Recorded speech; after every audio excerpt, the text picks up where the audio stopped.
I've been using Wondershare Filmora as my video editor for over 2 years now, and now that Filmora 10 is finally released, I think it's a very good and capable video editor.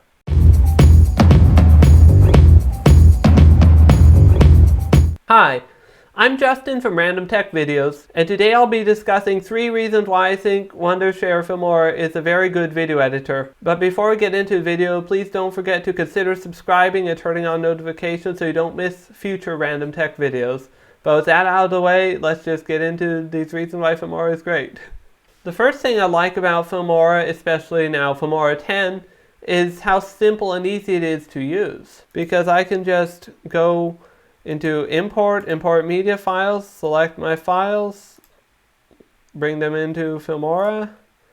I'll just say I don't want proxies, and then I just take a clip and I drag it down into the timeline. Now that my clip is in the timeline, I can just play it back like this by pressing space.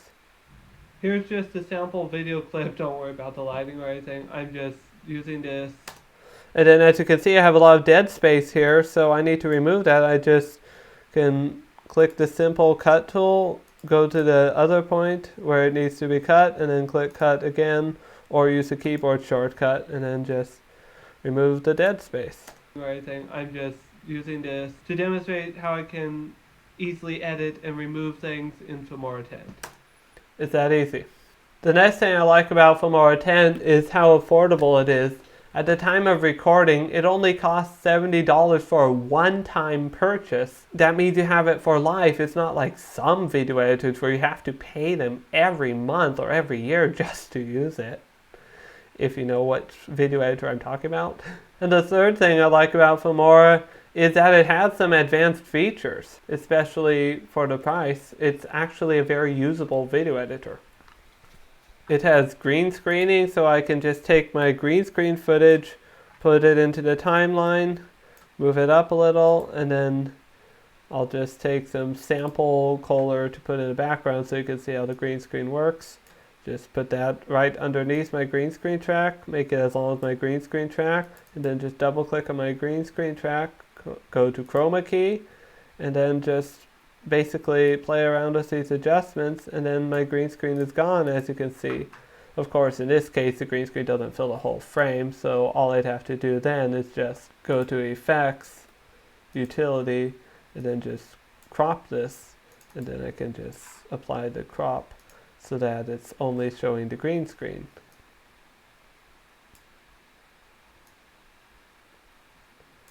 And it's really that easy to green screen something in Filmora 10. I'll just play it back so you can see that it works. Here's just a sample green screen clip where I'm in front of my green screen right here to show that Filmora can use a green screen quite easily. And that's it. Another important feature that Filmora 10 has that previous versions didn't have, they did have the green screen feature, but here's a feature that's new to Filmora 10, is I can go to my media, and then I have this sample clip again. I'll just reuse this clip here, and then I can keyframe it. I don't need to show you everything. If you know anything about video editors, you know what keyframing is, but I just double click on it, go to animation, customize, and then I can add a keyframe here and add a keyframe here. So I can go to my first keyframe and, for example, make it really zoomed in, go to my second keyframe, make it really zoomed out, and then just make it fade out or something, and then when I go to play it back. Here's just a sample video clip. Don't worry about the lighting or anything. I'm just using this. It's really that simple.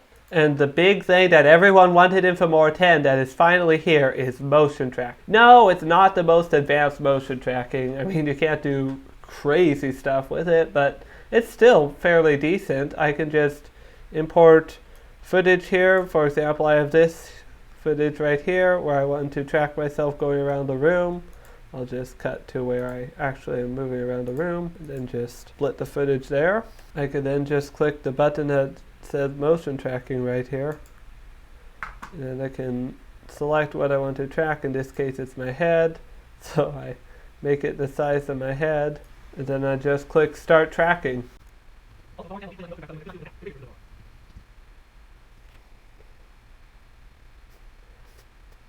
So now that my clip is motion tracked, I can just put anything else I want on top of it. Just for this one, I'll just find something random to put on top of it. What should I put on top? Yeah, I want it to look like I'm loading, so I'll just take this and I'll just resize this and make it transparent.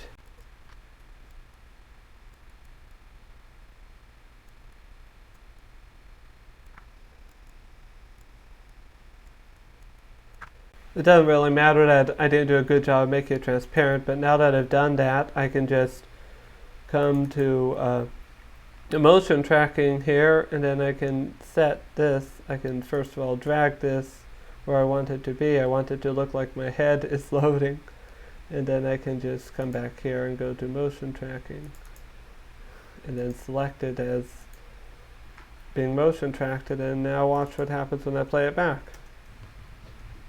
Also, Filmora 10 will easily let me motion track something which I could not do in the past, in previous versions of Filmora.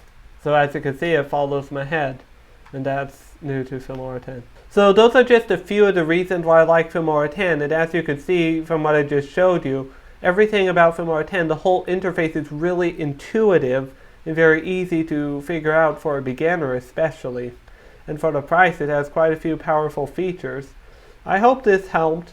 If it helped, please let me know in the comments and give it a like. If it didn't help, you can also let me know in the comments. And no, this video isn't sponsored by Filmora, but I just personally think it's a good video editor. Anyway, thank you for watching. Please like, comment, and subscribe. And until next time, goodbye, and thank you for watching.